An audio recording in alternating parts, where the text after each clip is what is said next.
India का middle class क्यों एक ट्रैप में फंसा हुआ है और रियल इनकम हर साल 5 से 10% कम होती जा रही है। एक मेडिकल इमरजेंसी पूरे फैमिली की साल भर की सेविंग्स खा जाती है। इसका जवाब आपको हैरान कर देगा। इंडिया में सबसे ज्यादा पॉपुलेशन किसकी है? मिडिल क्लास की।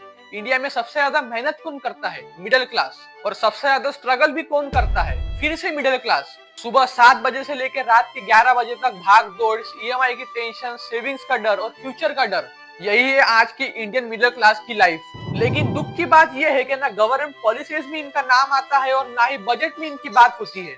आज हम समझेंगे कि इंडिया का मिडिल क्लास क्यों एक ट्रैप में फंसा हुआ है और क्यों इतनी मेहनत करने के बाद भी वो खुश नहीं रह पा रहा है। मिडिल क्लास की सैलरी बढ़ती कम स्पीड से है, पर खर्चे उससे भी ज्यादा स्पीड से बढ़ने लगते हैं। पेट्रोल से लेके वेजिटेबल, हर चीज की इन्फ्लेशन का असर सबसे बड़े मिडिल क्लास पर होता है। सैलरी बढ़े ना बढ़े, लेकिन rent fees, school fees, electricity bill, fuel price हर साल बढ़ते जाते हैं।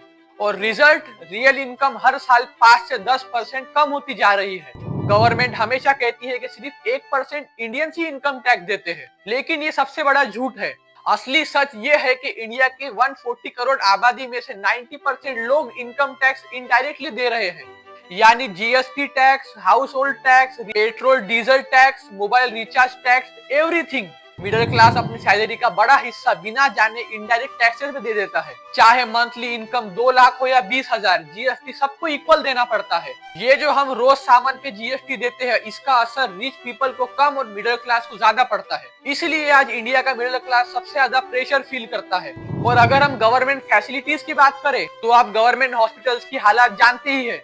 और इसी वजह से मिडिल क्लास मजबूर होता है प्राइवेट हॉस्पिटल्स में जाने के लिए, जिसकी प्राइस 10 गुना ज्यादा होती है। जहां एक छोटे से ट्रीटमेंट का बिल 20,000 प्लस आता है। एक मेडिकल इमरजेंसी पूरे फैमिली की साल भर की सेविंग्स खा जाती है। और ये है इंडिया के गवर्नमेंट स्कूल्स की हालत।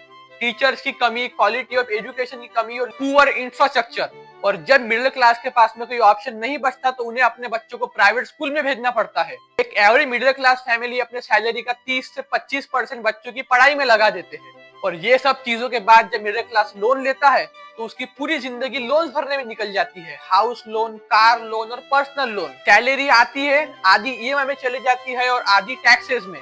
मिडिल क्लास पूरी जिंदगी अपनी बस यही चीजों में फंसा रहता है। सैलरी तो बढ़ती नहीं, पर टैक्सेस और ईएमआई बढ़ते ही जाते हैं। और इसी तरीके से मिडिल क्लास एक ट्रैप में फंस चुका है। कुछ रिपोर्ट्स के हिसाब से मिडिल क्लास की अगर मंथली सेविंग देखे तो 1500 से 2000 से ज्यादा नहीं है। तो वो ये सैलरी से कितने दिन इमरजेंसी में सरवाइव कर पाएंगे? इसका जवाब आपको हैरान कर देगा। इस सिचुएशन में मिडिल क्लास सिर्फ 30 से 40 दिन सरवाइव कर पाएंगे और ये बहुत डेंजरस सिचुएशन है। मिडिल क्लास इंडिया का बैकबोन है, टैक्स का सबसे बड़ा कंट्रीब्यूटर, फिर चाहे वो टैक्स डायरेक्टली हो या इनडायरेक्टली, इकोनॉमी का सबसे बड़ा कंज्यूमर और वर्क फोर्स का सबसे बड़ा हिस्सा। फिर भी सबसे ज्यादा इग्नोर, सबसे ज्यादा बर्डन, सबसे ज्यादा स्ट्रेस इन्हीं पर है। अगर हमारे देश को आगे बढ़ना है तो मिडिल क्लास को सपोर्ट देना बहुत जरूरी है।